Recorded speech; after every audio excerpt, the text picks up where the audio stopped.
হাতের জাদু আর একটু কাঠি দিয়ে বানানো হচ্ছে মজাদার এক মিষ্টি জাতীয় খাবার।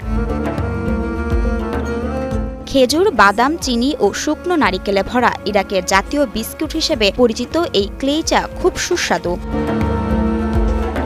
এই খাবার বানাতে প্রথমে মাখতে হয় ময়দা, যাতে ব্যবহার করা হয় দুধ। আমাদের জন্য বর্ষাতে আমরা এটি ময়দা দিয়ে তৈরি করি। অন্যান্য কিছু জায়গায় সুজি ব্যবহার করা হয়। জর্ডান এবং ফিলিস্তিনিরা সুজি ব্যবহার করে, কিন্তু আমাদের ক্লেইচা সবসময় ময়দা দিয়ে তৈরি করা হয়।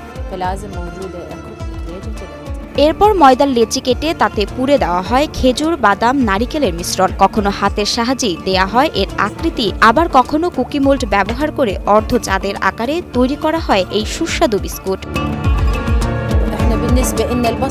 এটি বানাতে সবচেয়ে প্রয়োজনীয় উপাদান হলো বারহি খেজুর, যা আমরা এলাচের সাথে ঘিতে ভেজে নেই, এবং যে ধরনের ঘি ব্যবহার করা হয় তা হতে হয় বেশ ভালো মানের। এছাড়াও এতে দেওয়া হয় আখরোট।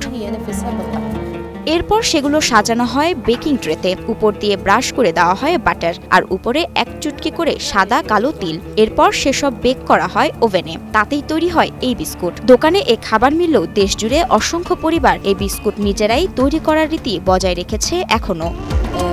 বৈদ্যুতিক মিক্সার ও ওভেন বা গ্যাস ওভেনের মতো যন্ত্রপাতি কাজকে আরো সহজ করেছে। অতীতে আমাদের মায়েরা ক্লেইচা ট্রে বেকারের ওভেনে পাঠাতেন, লাইনে অপেক্ষা করতেন, মাঝে মাঝে ভোর রাত পর্যন্ত। কিন্তু আমাদের জন্য এটি বানানো এখন খুব সহজ।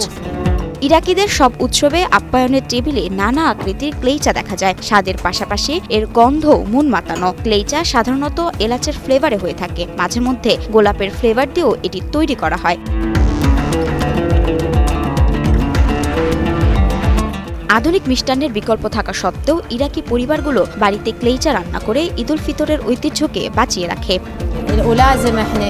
পরিবার হিসেবে আমাদের জন্য এই খাবার বেশ গুরুত্বপূর্ণ। আমরা সবাই আমাদের পরিবারের জন্য এটি বানাই। ঈদের আগে সব মায়েরা জড়ো হয় এবং আমরা একসাথে ক্লেইচা তৈরি করি।